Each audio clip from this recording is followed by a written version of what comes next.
My wife and I are thinking of remodeling our kitchen. It currently has tile floor. We're thinking about pulling out that tile in its entirety and then putting in hardwood floor. Now, we already have hardwood floor in the living room adjacent to it. So obviously we'd either have to blend that in but that was done 8 years ago, right? So the two main questions is, what risk do I run with hardwood in the kitchen? Like, what do I need to look out for? And then how do you blend in with an 8-year-old or 8-year-old flooring that was resurfaced 8 years ago? Yeah, so great questions. We are asked these types of questions on a daily basis, Frank. So the first answer to one of your questions would be, how do we blend? So the way we blend is we identify what that living room floor is. And by identification, I mean species, grade, width of the board, thickness of the board. So we will inspect all of it, and we will purchase lumber that will be actually the same or as close to that lumber as we can get it. So that's the first thing that will create a match or a blend. The other thing we can do, depending on the direction of the floor, if you wanted to integrate the kitchen floor into that living room, if it runs through the doorway, we can actually splice the floors together.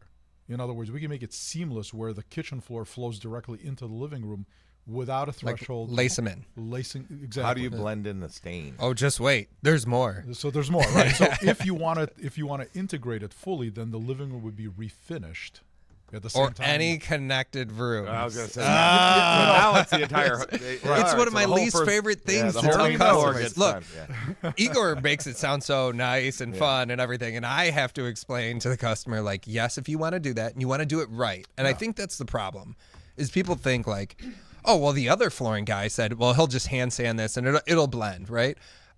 Igor and I live with customer expectations that are through the roof, which is okay, right? Yeah. Because it's fine. we care about our name. And the only right way to do it is to sand and finish any floor that touches that floor without a threshold. Right. But I will say, Jeremy, we do have the ability, and Frank, this would maybe answer the second question, how do we blend it color-wise? We do have the ability to custom mix stains. Yeah. And we're very, very good at it, and we can usually come extremely close. The only thing that we really cannot duplicate or replicate is patina or age. All right. Yeah. Which 8 years, right. Would it patina? A little. Absolutely. A little, Absolutely. Anytime it's being exposed to UV light, it'll start to change color. So that's the only thing we cannot do. But we'll get you to the point where we'll reset the clock on it, and it'll start to catch up very quickly as we move forward. So my favorite cheat code, and correct me if I'm wrong, is putting in a larger threshold there, and then just sanding that piece down. So then you don't have to refinish the whole hardwood floors, right? It might not be a perfect match, right? But it'll be close. Right. And then you don't have to live with that whole other experience. 100%. And we do that quite often as well, where the rest of the floor, maybe it's not 8 years old, maybe it's a year old. And now you've decided to do the kitchen. And why would you refinish year-old flooring? 1 minute till news. This isn't Jeopardy, Jared, but you did our house, and I think you did that exact thing because I was going from vinyl to wood. Yeah. And you sanded it. It's perfect. Yeah. Yeah. Oh, it's perfect. Yeah. No, it's done every single day. So you've got the two options. For a lot of our clients, they want full integration. They don't want a threshold. They want it to look like it's always been there. It's all continuous. For other clients, the rest of the floors are in perfect shape. They just want to add on to the kitchen. Perpendicular threshold. We create a starting and stopping point. We add flooring in the kitchen.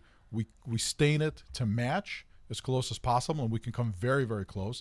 Species, grade, all of that is taken care of, and it will still look like it's always been there. It'll just have a little threshold. And to answer Frank's question, putting hardwood in a kitchen, totally fine. Completely fine. Yeah. Completely fine. We do a lot of that, and it's much more forgiving, actually, than having tile, which can break if you drop something. Oh, yeah. Dunzo. You'll dent my floor, but you won't break it.